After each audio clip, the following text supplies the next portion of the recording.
ಓಂ ಶ್ರೀ ಗಣೇಶಾಯ ನಮಃ ಶ್ರೀಮನ್ನಾರಾಯಣೀಯಂ. ಓಂ ಶ್ರೀ ಕೃಷ್ಣಾಯ ಪರಬ್ರಹ್ಮಣೇ ನಮಃ.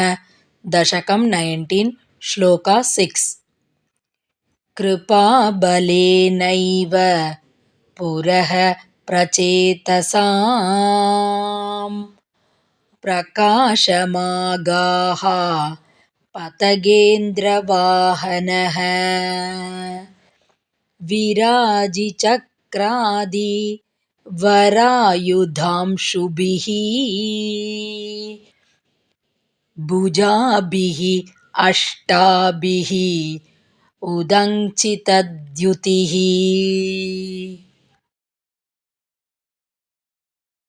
Word by word meaning. Kripa balena eva, by reason of thy compassion alone. Prachetasam puraha, before Prachetas. Patagendra vahanaha, having Garuda as vehicle.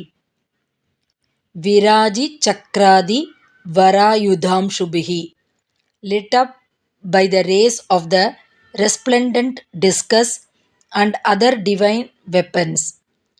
Ashtabhihi bhujabhihi, with 8 arms.